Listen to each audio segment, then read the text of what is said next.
আসসালামু আলাইকুম। সুপ্রিয় দাখিল নবম দশম শ্রেণীর শিক্ষার্থী বৃন্দরা, আশা করি তোমরা সকলে ভালো আছো। তোমরা যে যেখান থেকে দেখছো তোমাদের সকলকে স্বাগত।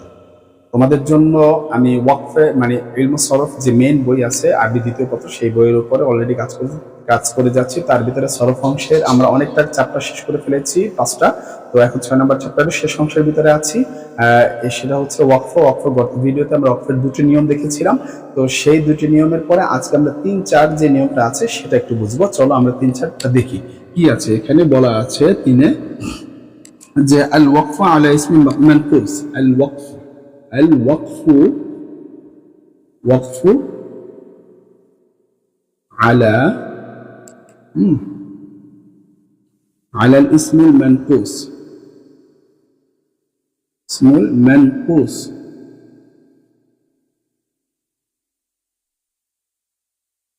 না, এটা মানকুস না, মাকসুর।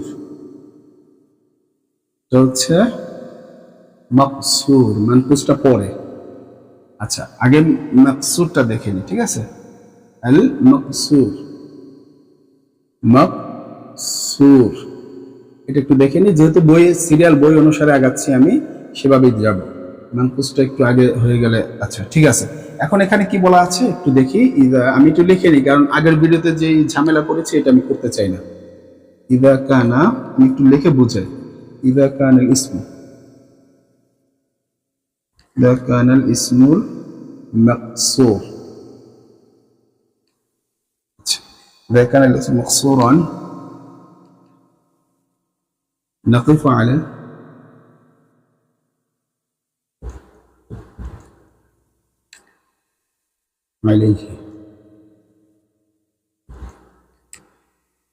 بالألف،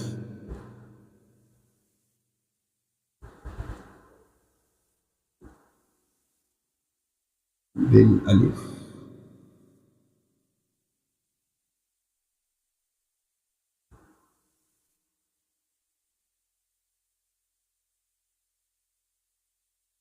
عليه بالألف سواء كان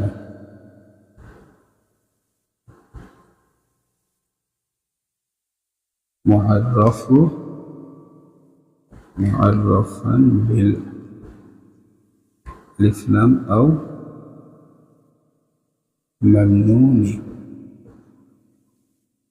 ممنونا. আচ্ছা, এটা হচ্ছে আমাদের এই যে আমরা যে বিষয়টা এখন দেখব 3 নাম্বার রুলস। এটা হচ্ছে আমাদের ওয়াকফ করার 3 নাম্বার রুলস। এখন আমরা একটু সুন্দর করে বুঝি, আর ওয়ার্ড বাই ওয়ার্ড বললে কি একটু ঝামেলা হয়ে যেত অনেকটা। আমি বুঝাতে ঝামেলা পড়ে যেতাম, তোমাদেরও বুঝাতে ঝামেলা পড়ে যেত। এবার আসো কি বলছে। বলছে যে ইদা কানা, যখন হবে। ইদা কানা মানে কি? যখন হবে। কি? আল ইসম। তাহলে ইদা কানাল ইসম, ইসম যখন মানে যখন ইসম হবে, কি বলছে? মাকসুর, মাকসুর হবে। মানে ইসমুল মাকসুর, ইসমুল মাকসুর। ইদা কানা ইসমুল মাকসুর, যখন ইসমুল মাকসুর হবে, যখন এসএমটা ইসমুল মাকসুর হবে। ইসমুল মাকসুর কি? এই তো আমরা উদাহরণে দেখব। যখন এসএমটা কি হবে? ইসমুল মাকসুর। এবার নাকিফু, আমরা তখন কি করব? ওয়াকফ করব আলাইহি, তার উপর। যখন এসএমটা ইদা কানাল ইসমুল মাকসুর, যখন এসএমটা ইসমুল মাকসুর হবে, নাকিফু আলাইহি, তার উপরে আমরা ওয়াকফ করব, তার উপর ওয়াকফ করব বিল আলিফি, আলিফ দ্বারা। আলিফ দ্বারা কি করব? ওয়াকফ করব। সাওয়াআন, চাই বা অথবা যাই হোক না কেন, বা অথবা না বলে চাই, আকানা যাই হোক না কেন, হোক মুআররাফ। এখন বিল আলিফি মানে আলিফ লাম দ্বারা কি হোক, এই এই মারিফা হোক আর মারিফা না হোক সেটা বিষয় না। যদি মারিফাও হয় তাহলে আমরা যেটা করব, অথবা তানবিন হয় বলছে, আও মামনুনান, অথবা তানবিন। আলিফ লাম দ্বারা যদি সাওয়াআন আকানা, সাওয়াআন চাই মানে চাই, আকানা হয় চাই যদি হয়, মুআররাফু বিল আলিফ, আলিফ লাম দ্বারা যদি ইসমটা মারিফাও হয়, আও মামনুনান, অথবা তানবিনও হয়, তারপরে আমরা কি করব? নাকিফু আলাইহি বিল আলিফ, তাকে আলিফ দ্বারা আমরা ওয়াকফ করব। তাকে আলিফ দ্বারা আমরা কি করব?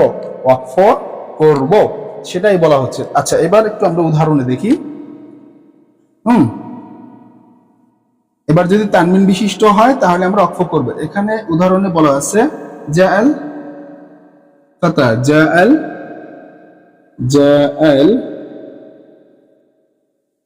ফাতা।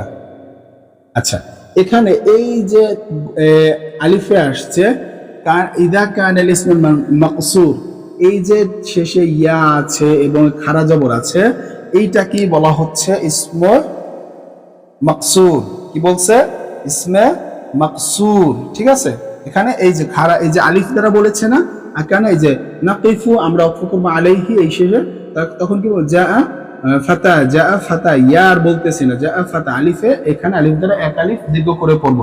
অথবা এভাবেও আমরা বলতে পারি ব্যাপারটা, যে এখানে আছে তোমাদের বইতে, যে আলা আস,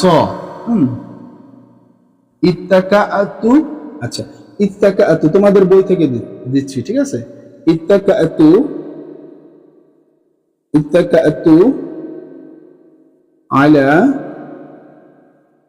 আস, এই যে আস, দেখো এখানেও এই আলিফটা হচ্ছে ইসমে মাকসুরের আলিফ। এখানে কিন্তু এই আলার কারণে শেষে জের হওয়ার কথা ছিল, ঠিক না? স্বাভাবিকত হরফে জের যার জানি, হরফে যার তারপরও জের হলো না কেন? এটা মুনসরিফ, যদি বলছে মুনসরিফ হোক বা গয়র মুনসরিফ হোক সেটা বিষয় না। এক নম্বর কথা হচ্ছে এটা গয়র মুনসরিফ, সেটা ঠিক আছে, ভালো কথা, হ্যাঁ এটা গয়র মুনসরিফ সেটা ঠিক আছে, কিন্তু এখানে কথা হচ্ছে ওয়াকফ করার কারণে, ওয়াকফ করার কারণে এই আলিফটা আসছে। যেহেতু আমরা ইসমে মাকসুরের ক্ষেত্রে আমরা ওয়াকফ করব আলিফ দ্বারা, সে কথা এখানে বলা আছে। এখন চাই সেক্ষেত্রে সেটা যদি মারিফা, মারিফা হলেও, মারিফা হলে তেমনি গয়র মুনসরিফ, অথবা তানবিন, তানবিন হলেও তো গয়র মুনসরিফ, সেই ব্যাপারটাই এখানে আমরা বাস্তবে দেখতে পাচ্ছি। ক্লিয়ার? না বুঝলে আবার দুইবার টেনে দেখো। এবার আসো আমরা 4 নম্বর নিয়মে চলে যাব, ঠিক আছে? 4 নম্বর নিয়মটা দেখি। 4 নম্বর নিয়মটা একটু বড়, তো এটা একটু মুছে দেই, এটা লেখা দরকার নেই, তোমরা দেখে নিও, তোমাদের বইতে আছে, মিলিয়ে নাও, আমার ভিডিও দেখে দেখে মিলাও। 4 নম্বরে যেটা বলা হচ্ছে, 4 নম্বরে বলা হচ্ছে যে আল ওয়াকফা আলাল ইসমিল মানকুস।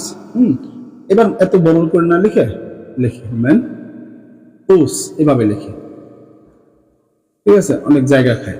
তাহলে ইসমাইল মানকুস, এটা অক্ষ করবো কোথায়? ইসম মানকুস। এটাও বলছে ইদা কানা, যখন ইদা কানাল মানকুস,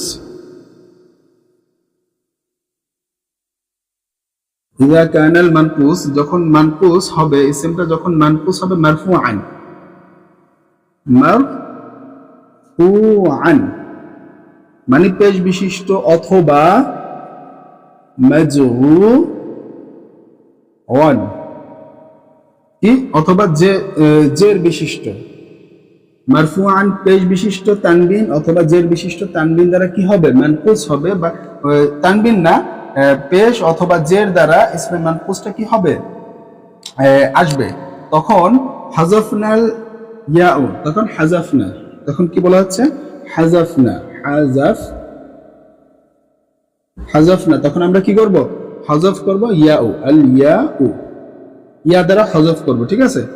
মিসলান। এখন এখানে কথাটা হচ্ছে এটা এই পর্যন্তই, ঠিক আছে? এখন এখানে যে বিষয়টা আমরা বুঝবো সেটা একটু চলো আমরা একটু লিখে নেই, আবারও সেই আগের মতোই পাগলামি, যে এখন বলছে ইদা কানা মানকুস, এখন ইসমে মানকুস বলছে, ইদা কানা ইসমে মানকুস, যখন ইসমে মানকুসটা হবে, ইসমে মানকুসটা কি হবে? ইদা কানা মানে হবে মানকুস, ইসমে মানকুসটা হবে কি হবে? মারফুআ বা পেশ বিশিষ্ট আও মাজরুর অথবা জের বিশিষ্ট। ইসমে মানকুসটা কি হবে? জের বিশিষ্ট অথবা পেশ বিশিষ্ট। উদাহরণ তো দেখবই, হযফনা, তখন ইয়ান, তখন এটাকে আমরা ইয়া দ্বারা হযফ করে নিব, মানে ইয়া দ্বারা শেষ করে দেব। আচ্ছা, এবার আমরা চলো একটু উদাহরণ দেখি। যেমন এটা উদাহরণে যদি আমরা বলি যে হাদা, তোমার বইতে যেটা আছে সেটাই যদি বলি, আমরা পরে দেখব, আরো চাইলে জটিল ভাবে পরে দেখতে পারি। কবুই, হ্যাঁ কবুই, এই যে, ঠিক আছে?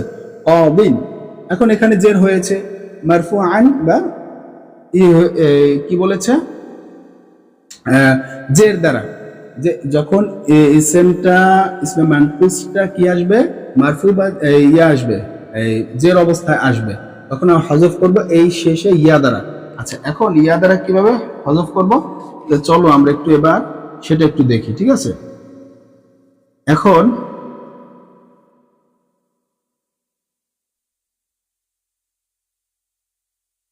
এখানে এই হযফটা আমরা করব কি? ইয়াকে হযফ করব। কাকে হযফ করব? হযফ না ইয়া, ইয়াকে হযফ করব। তাহলে আমরা এখানে, এটা মূলত কি ছিল? হ্যাঁ, এটা মূলত ছিল ক দুইয়া, ঠিক না? এই যে এই যে ইয়াটা ছিল সেই ইয়াটাকে এখানে হজফ করেছে, এখানে কি দিয়েছে, এখানে বাদ দিয়ে দিয়েছে, ইয়াকে কি করা হয়েছে, এখানে ইয়াকে হজফ করা হয়েছে। তো এটাই বলা হয়েছিল যে ইদা কানাল মাকসুর ইদা কানাল মানকুস, যখন যে ইসমে মানকুস কাকে বলে, এটাও তো একটা বিষয়। ইসমে মানকুস হচ্ছে নাহুর যে 16 প্রকার পড়েছে তোমরা, সেই যে ইসমের শেষে ইয়া হয়, যে ইসমের শেষ অক্ষরটা ইয়া হয় এবং সেটাকে আমরা ইসমে মানকুস বলি, যে ইসমটা শেষে ইয়া হয় সেটাকে আমরা ইসমে মানকুস বলি। আর সেই ইসমে মানকুসটা পেশ বিশিষ্ট অথবা জের বিশিষ্ট হয়, তখন আমরা ওই ইয়াটাকে কি করে দিব, বাদ দিয়ে দেব। এখন যদি স্যার এখানে ইয়াটা যে জের না হয়ে যদি জবর হতো তখন কি হতো, এই তো চলো আমরা এখন সামনে যাই। তো এই সেই ব্যাপারটা এখন দেখবো। হ্যাঁ, এটা তো আমরা এই নিয়মটা বুঝলাম যে জের বা পেশ হলে তখন শেষের ইয়াকে বাদ দিয়ে দিব, এই তো ইয়াকে বাদ দিয়ে দিলাম। এবার চলো যদি জবর হয় তাহলে আমরা কি করব। হ্যাঁ, এখন বলছে যে ফাইদা ফাইদা কানা মানসুবান, ফাইদা কানা মানসুবান আসবাতনা, আসবাত না, আসবাত না মানে স্থির রাখবো। কি স্থির রাখবো কাকে, ইয়াকে,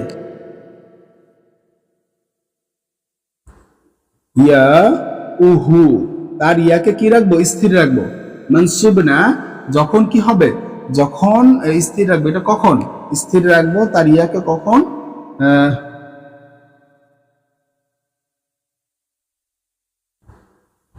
মানসুব হবে।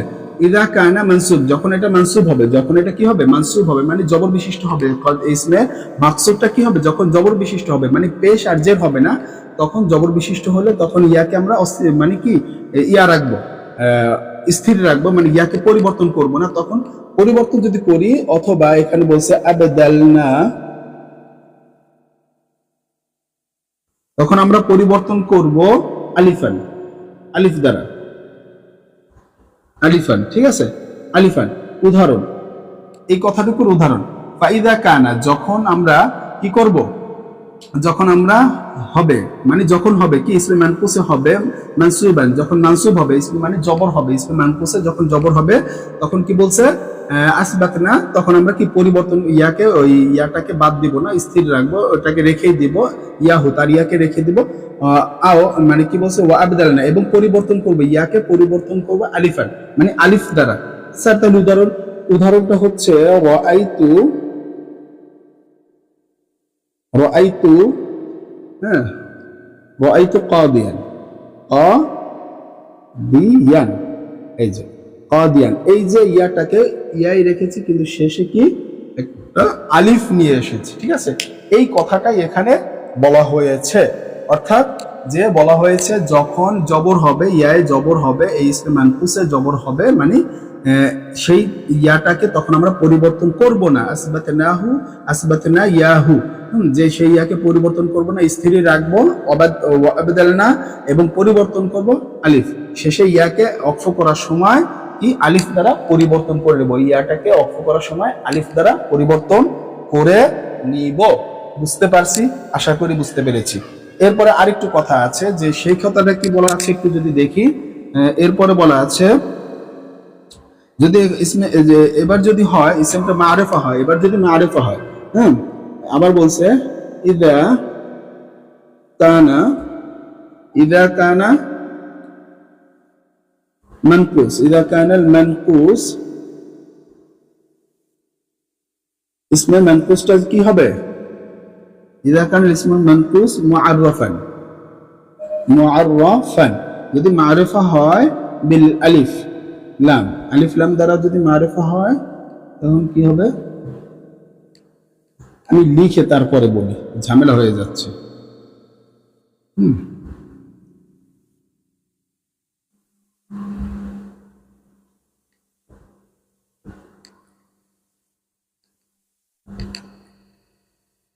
ইসবাতুল ইয়াই, ইসবাতুল ইয়াই ওয়া তাসদিদ।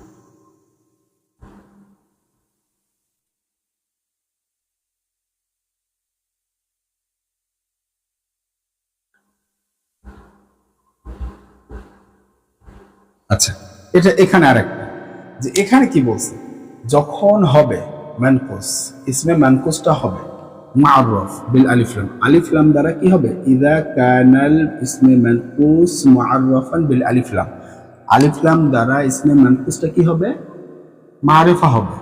আলিফ লাম দ্বারা ইসমটা যখন কি হবে, মারিফা হবে, ইসমে মানকুসটা আলিফ লাম দ্বারা মারিফা হবে, ফাসসাহা, হ্যাঁ ফাসসাহা মানে তখন সহি জায়েজ হবে বা সহি হবে, ইসবাত তা রাখা, ইসবাতান তা রাখতে, হ্যাঁ ইয়া দ্বারা হ্যাঁ রাখতে, এটা সম্মত করতে হয়েছে, ঠিক আছে, এটা নিষেধ করে নাই। আচ্ছা এখানে কি বলা হয়েছে একটু দেখি বইতে, যে বলা হয়েছে ওয়া ইযা কানা মানকুস মুআররাফান বিল আলিফ সিহাতি। আচ্ছা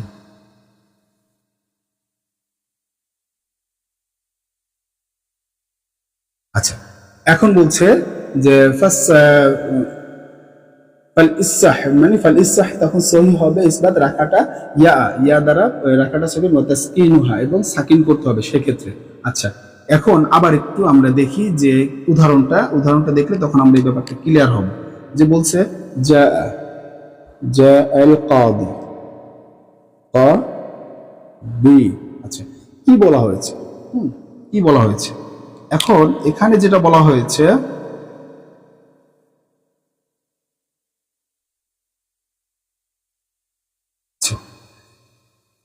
ইদা কানা মানে কি হবে, যখন হবে মানকুস, ইসমে মানকুসটা হবে মুআররাফ মানে মারিফা হবে বিল আলিফ লাম দ্বারা, আলিফ লাম দ্বারা যদি ইসমে মানকুসটা, আলিফ লাম দ্বারা যদি ইসমে মানকুসটা কি হয়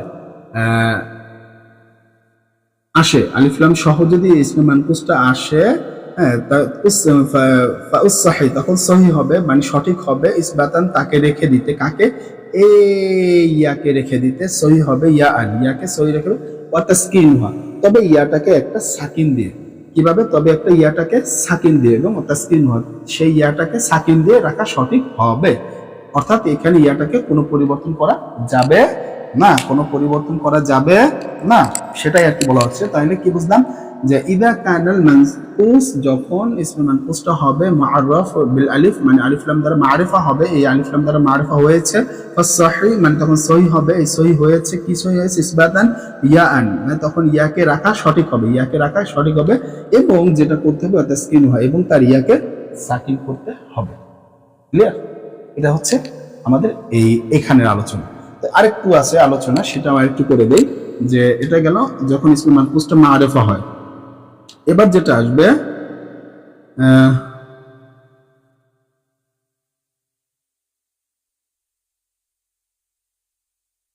না, এটা এতটুকুই তো, আর নাই সামনে। তো আজকে আমরা 2 এবং 4 নম্বর নিয়মটা শিখলাম। তাহলে কি শিখলাম, আর সামনের আগে ইসমে মানকুসের ক্ষেত্রে এবং ইসমে মাকসুরের ক্ষেত্রে, ইসমে মানকুস যেটা দেখলাম, ইসমে মানকুসে বলা আছে যে ইসমে ইদা কানা ইসমে মানকুস মারফুআন আও মাজরুরান, যখন ইসমে মানকুস কি হবে, ইদা কানা ইসমে মানকুস যখন ইসমে মানকুস হবে মারফুআন পেশ বিশিষ্ট অথবা জের বিশিষ্ট, হাযাফনা ইয়াআন তখন তার ইয়াকে হযফ করতে হবে, ওই অবস্থায় ইয়াকে হযফ করে ইয়াকে বাদ দিয়ে দিতে হবে। একটু এক উদাহরণ দেখছি, আবার বলেছি ইযা কানা মানকুসান ইসবাত মানে যখন ইসমে মানকুস হবে বিইসবাতি মানে ইসবাত না, তখন আমরা এটাকে রেখে দেব ইয়াউহু, তার ইয়াকে রেখে দিব কখন, আও ইবদাল না যখন মানে যখন, অতঃপর যখন ইসমে মানকুস কি হবে, জবর বিশিষ্ট হবে। ওরে এখানে কি বলতেছি খেয়াল করি না, ফাইদা কানা মানসুবান যখন ইসমে মানকুসটা জবর বিশিষ্ট হবে, আর এখানে পেশ এবং জের বিশিষ্ট হলে তখন ইয়াকে বাদ দিয়ে দিতে বলা হয়েছে, আর এখানে বলা হয়েছে যখন জবর বিশিষ্ট হবে ইসমে মানকুসটা তখন ইয়াটাকে রেখে দিতে বলা হয়েছে, তবে পরিবর্তন করতে বলা হয়েছে আলিফ দ্বারা, তবে তখন আলিফ দ্বারা পরিবর্তন করতে বলা হয়েছে, মানে কি তার সাথে একটা আলিফ এনে, ঠিক আছে, একটু আগে উদাহরণ দেখলাম। আবার এরপরে আবার এখানে কি বলা হয়েছে, যখন ইসমে মানকুসটা যদি আলিফ লাম দ্বারা মারিফা হয় তখন যেটা সঠিক নিয়ম, সঠিক হতে হবে ইসবাতকে ইয়াকে রেখে ইয়ার সাথে ইয়াকে সাকিন করে। তাহলে এখন 3টার উদাহরণ যদি আমি একসাথে দেখি, তাহলে 3টার উদাহরণ যদি আমরা একসাথে দেখি তাহলে কি দেখতে পাবো, যে হাযা এটা বলা আছে হাযা কাদি, এই যে দেখো এখানে এই যে প্রথম নিয়মটা গেছে, মানে যে জব মানে পেশ অথবা জের হলে এখানে ইয়াটাকে বাদ দিয়ে দেওয়া হয়েছে। এরপরে 2 নম্বর নিয়মটা যদি আমরা একটু দেখি, 2 নম্বর নিয়মটা কি বলা হয়েছে যে জাআল ইয়াকে মানে আলিফ দ্বারা পরিবর্তন রাআইতু রাআইতু রাআইতু কাদিয়ান।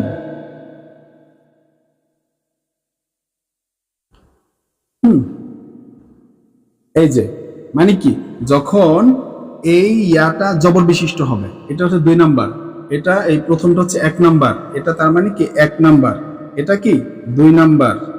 এরপর আমরা 3 নাম্বারটা যেটা শিখছি এই যে এটা আলিফ লাম দ্বারা মুআররাফ হবে, সেটা হবে কি আল কাদি। ঠিক আছে, তাহলে জা আল কাদি, জা আল কাদি। এই যে এখানে ইয়াটা তবে সাকিন হবে। ঠিক আছে, এই যে তাহলে এটা হলো 3 নাম্বার। এই 3টা পয়েন্ট আমরা এখানে আজকে শিখেছি এই ভিডিওতে। তো এই 3টা আমরা আশা করি বুঝতে পেরেছি। এটা ওয়াকফে ইসমে মানকুসের ক্ষেত্রে। আর ইসমে মাকসুরের ক্ষেত্রে একটা বিষয় শিখেছি, সেটা কি, সেটা হচ্ছে যদি ইসমে মাকসুরটা কি হয়, ইদা কানা ইসমে মাকসুর ইসমে মাকসুরান নাকিফু আলাইহি, তখন তো আমরা কি করব, সেটাকে ওয়াকফ করব বিল আলিফ, আলিফ দ্বারা। চাই সাওয়াআন চাই আকানা মুআররাফু বিল আলিফ আও মামনুন, সেখানে যদি তানবিন অথবা আলিফ লাম দ্বারা মারিফা হয়, তারপরও সেক্ষেত্রে কি করব, সেটাকে আমরা আলিফ দ্বারা পরিবর্তন করব। সেটার উদাহরণ আমরা অলরেডি দেখেছি, জা আল ফাত্তা, কি সেটা কি জা আল ফাত্তা, জা আল, এই যে আলিফ দ্বারা পরিবর্তন করলাম। ঠিক আছে, জা আল ফাত্তা। তাইলে এখন এটা হচ্ছে ইসমে মাকসুরের আলোচনা। ঠিক আছে, এটা আলিফ লাম দ্বারা হোক বা আলিফ লাম ছাড়া হোক, সেটাও বিষয় আসে না, সেটা একটা খুবই সহজ বিষয় ছিল। তবে এখানে মানকুসটা একটু বড় ছিল। ব্যাপারটা ক্লিয়ার? আশা করি তোমরা বুঝতে পেরেছো। পরবর্তী ভিডিওতে আলোচনা হবে। আসসালামু আলাইকুম।